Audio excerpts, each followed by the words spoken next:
Salut! Il y a une bonne nouvelle dans System.io, c'est que désormais, ils enregistrent les valeurs des champs que vous mettez sur votre page de capture. Par exemple, vous demandez le prénom, le nom de famille, l'email. Sur la page d'après, s'il y a encore un formulaire, par exemple pour un bon de commande, eh bien, le champ prénom, nom, email seront déjà remplis. Donc, le client, l'abonné, n'aura pas à re-rentrer ces informations. Donc ça, c'est la bonne nouvelle, ils ont fait ça, et c'est automatique, il n'y a rien à faire.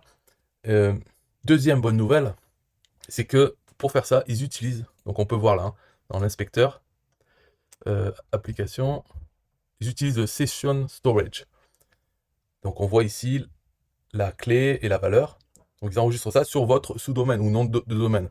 Donc la deuxième bonne nouvelle, c'est qu'on y a accès en JavaScript. On a accès à ces valeurs. Donc on peut les réutiliser en JavaScript pour les afficher sur la page ou pour les envoyer ailleurs. En tout cas, on y a accès, c'est ça qui est bien. On n'a plus besoin, avant, comment je faisais, c'est que sur la page de capture, j'enregistrais ces informations au fur et à mesure que le visiteur tapait ces informations. Je les enregistrais moi-même dans Local Storage. Et ensuite, donc, je pouvais les utiliser sur les pages d'après. Maintenant, System.io le fait automatiquement. Bon, le petit truc un peu nul comparé à ce comment je faisais, c'est qu'eux, ils utilisent Session Storage, ce qui veut dire que dès que la personne, le visiteur, va fermer son navigateur, on n'aura plus accès à ces informations. Alors que si on utilise Local Storage, c'est plus permanent comme pour garder des informations. Mais bon, c'est pas grave. De toute façon, souvent, on va utiliser ça. Pourquoi? Pour la page merci. On va pas utiliser ça dans 3-4 jours. Donc, alors, ce que j'ai fait, là, c'est l'exemple, hein. Voilà une page de remerciement. Donc ça dit merci pour vous enregistrer Elon Musk, puisque c'est ça le prénom et le nom que j'ai rentré. Vérifiez votre boîte email et on peut redonner l'adresse email qui vient de donner. Et on peut aussi le mettre dans des boutons. Là, Elon, prénom, donc Get Free Access. Et pour ça, donc je vais vous montrer la page telle qu'elle est dans l'éditeur System.io. Voilà. On voit que j'utilise les mêmes substituts email que dans les emails. Donc c'est first name, surname pour le nom de famille, email entre accolades pour l'adresse email. Et là, on voit, j'ai aussi dans la deuxième ligne, j'ai marqué Prout.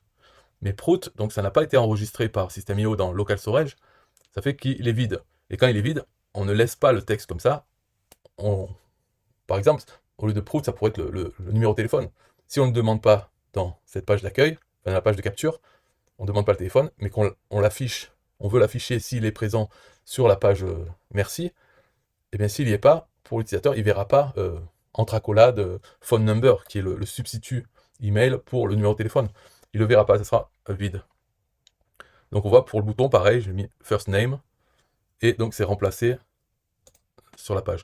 Et pour faire ça, donc j'ai créé un code JavaScript qui suffit donc de mettre sur la page, à n'importe quel endroit, que ce soit un élément HTML ou dans l'entête ou le pied de page, on met ce code, et ensuite on peut sur la page mettre dans le texte des substituts email, et ça affichera la valeur, si elle existe, si elle a été prise dans une page capture.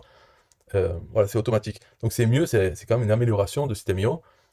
Premièrement, bon, de faire leur truc à eux pour pré-remplir les champs, ok, mais aussi de l'avoir fait de cette façon, avec Local Storage, ce qui fait qu'on peut réutiliser avec JavaScript, et donc ça a permis de faire ce JavaScript générique qui marche pour n'importe quel formulaire. On peut utiliser n'importe quel formulaire, on peut même utiliser les champs personnalisés.